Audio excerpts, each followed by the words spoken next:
Di sini saya akan menjelaskan mengenai model pengembangan sekolah anak, yaitu model instrumental. Pada model instrumental ini saya akan menjelaskan mengenai apa definisinya, karakteristiknya, kelebihan dan kekurangannya, dan contohnya. Dan ada juga saya nanti akan menjelaskan kapan sih model ini akan digunakan.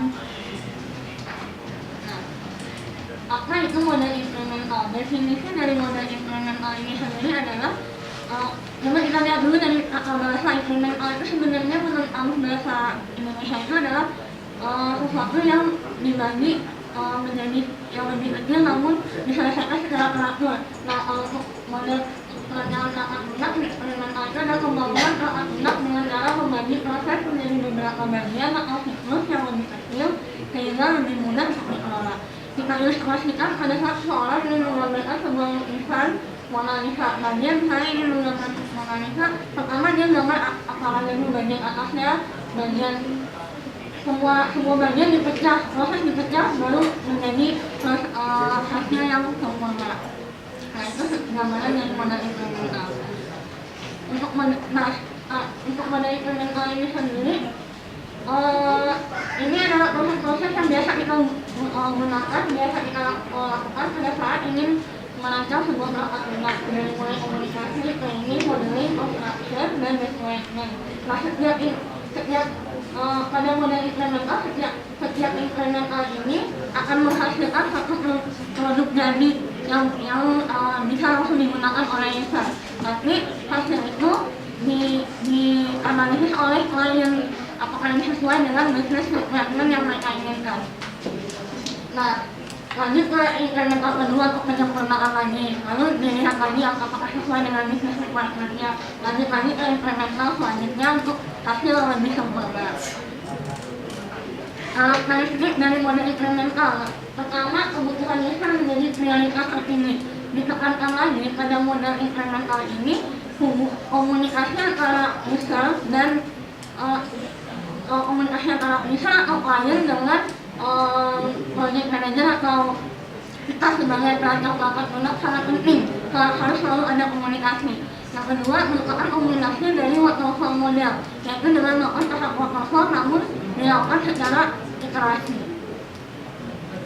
Yang selanjutnya, hasil atau produk dari instrumental 1 menjadi dasar perbaikan untuk instrumental 2 seperti yang dijelaskan tadi.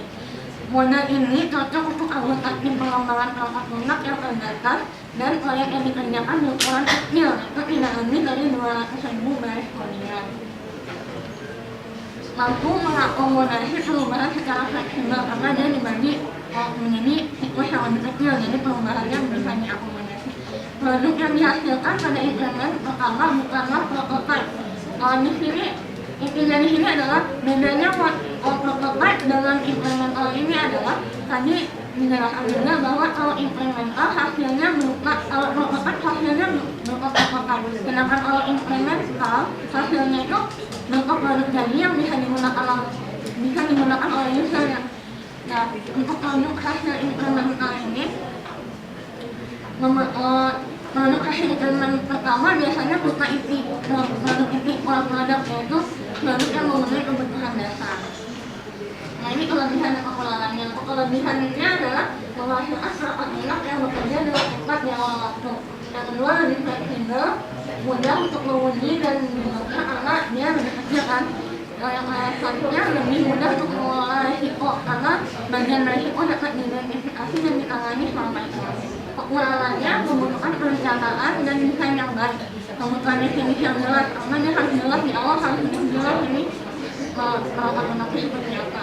Biayanya lebih tinggi dari waterfall. Yang terakhir, tidak cocok diaplikasikan pada proyek berskala besar. Nah, kapan sih menggunakan model instrumental ini? Model ini digunakan ketika persyaratan dari sistem ini lengkap dan jelas dan mudah dipahami. Yang kedua, persyaratan utama harus didefinisikan. Yang ketiga, ada tuntutan saat adanya tuntutan itu hasil produk harus lebih awal, jadi kita bisa menggunakan model instrumental ini. Yang keempat, ada sebuah teknologi baru yang digunakan. Jadi kalau ada teknologi baru yang sedang lagi dipelajari, bisa menggunakan model ini untuk pelajaran mata manusia. Yang selanjutnya pemberdayaan dengan ketersediaan yang diperlukan tidak tersedia dan ada beberapa fitur dan sasaran yang bersifat seperti ini. Nah, bisa menggunakan model mental. Contohnya saat seseorang ingin mengembangkan aplikasi pengolahan kata. Nah, ini ada 4 instrumen di sini. Instrumen pertama dia bisa yaitu basic file management, editing, dan dokumentasi fungsi produk produksi. Yang instrumen keduanya tahap lanjutan editing dan dokumentasi fungsi produksi. Tahap yang ketiga memeriksa ejaan dan tata bahasa. Instrumen keempat yaitu tata letak halaman. Ini kalau menggunakan model incremental dalam pengembangan aplikasi pengolahan data.